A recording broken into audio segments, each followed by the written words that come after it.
Here is Colorverse Deep Purple. This is a mid-tone dusty purple. The swatch shows it being much darker than the writing sample. Interestingly, the chromatography makes it look like this could be a true purple. There is a very noticeable tone shift as the paper changes. It does shade, but only under the best circumstances. It is really noticeable. On non-fountain pen friendly paper, it does get deep into the page without bleeding, but it also feathers a great deal, making this and avoid it if you mostly use or write on the economy papers. Now, not a purple that I generally speaks to me, but still a very nice purple. Add how it gets into a deep purple on the or how deep it gets into the Clairefontaine paper makes this really a hard pass for me. The pen for today is a Levenger True Writer. Now that we know my opinion on this ink, let's see how I got there by looking at the first writing sample done on Clairefontaine.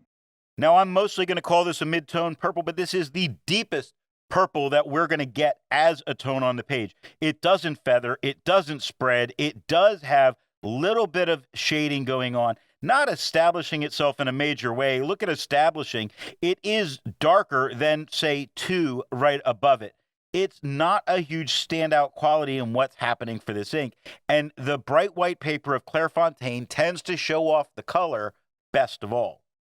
Looking at the back of the page, you can see spots where it got deep into the paper.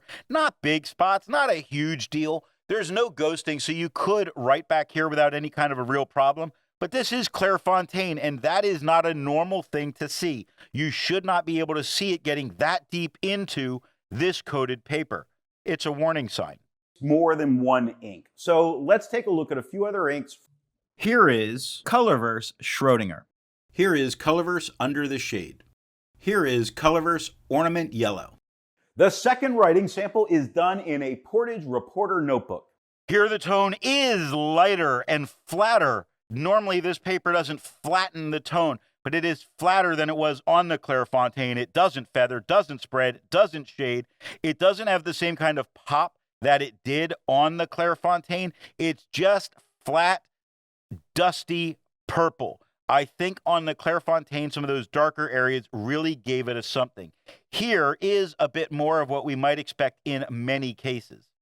Looking at the back of the page, we can see a bunch of spots that it got deep into the paper. Never bleeding through to touch the page underneath, but still getting deep into the paper.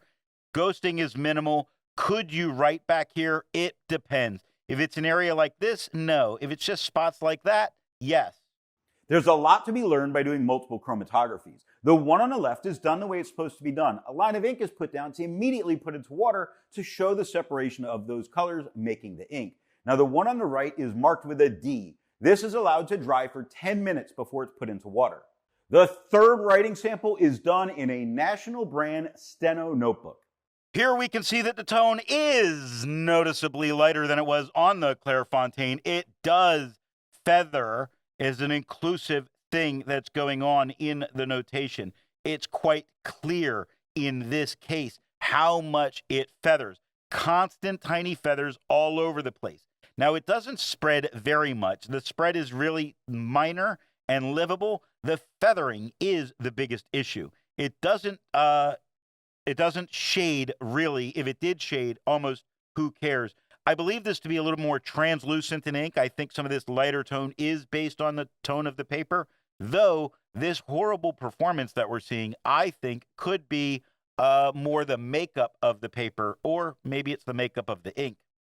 Looking at the back of the page, now the ghosting's not too problematic, but it is the deep penetration of this ink into the paper where we really could not write back here at it's over penetrating, and we're going to sort of leave it at that. Resistance tests are done to see how well this ink can be expected to perform on the page, and more importantly, how hard it may be to clean from your pen. Now, the smear is allowed to dry for 3 days before testing it. In the upper left, you can see where there is highlighter. In the upper right, that is pen flush. The lower left has a 1/3 bleach solution, and the lower right has plain old water. The next writing sample is done in a Rhodia notebook.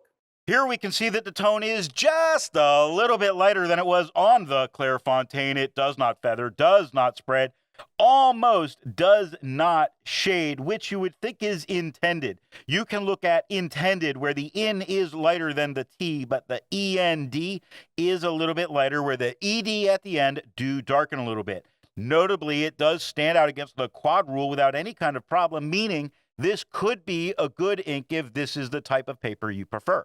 Looking at the back of the page, now I'm making a bigger deal out of these spots than they really are, but there's spots where it gets deeper into the paper, never over penetrating to the point of bleeding at all. These probably do not stop you from writing on the back of the page. Just this thing to be aware of because Rhodia normally doesn't have this problem. With over 1,000 inks reviewed, let's take a look at a few more violet or purple inks. Here is Ackerman, their number 15.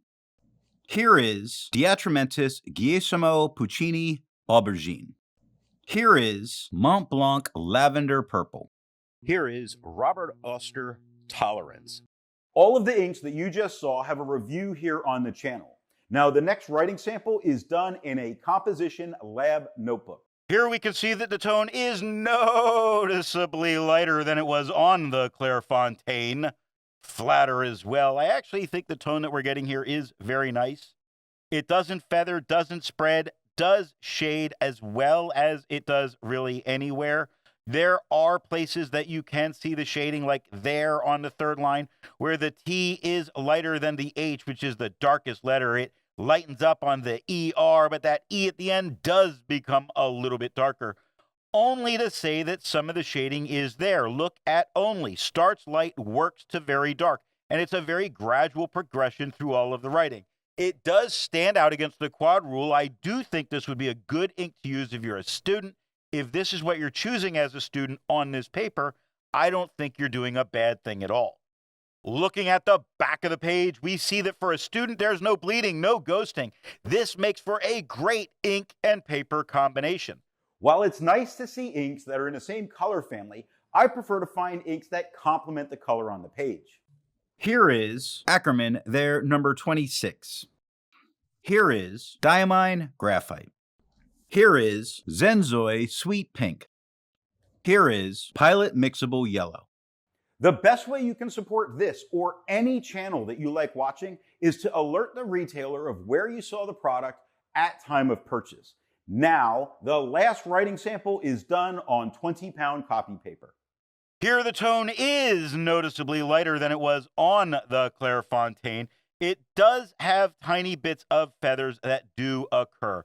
Not a huge deal, but they are present. It does have a normal amount of spread that you would expect for copy paper. Perhaps a finer nib is really the option here. I think this would work out fairly well. Shading, it happens, but if it happens, you're going to get some feathers. So be wary of wanting shading from this ink on this paper. Looking at the back of the page, you see that it does get deeper into the page in a number of spots. Normal for copy paper. The ghosting is not any kind of a problem, but I probably would not be writing on the back of this page. So what nib and pen do I think are going to give the best writing experience with this ink? The Levenger True Writer has a broad nib that is writing with a medium flow. It gives a solid tone and only occasional shading. Off camera, I tried a dry stub to both increase the shading and tame some of the aggressiveness. But while both of those did happen, it also lightened the tone significantly. Despite the lighter tone from the dry stub not being for me, it gives the most usable conditions. So I must recommend a dry pen of any nib size.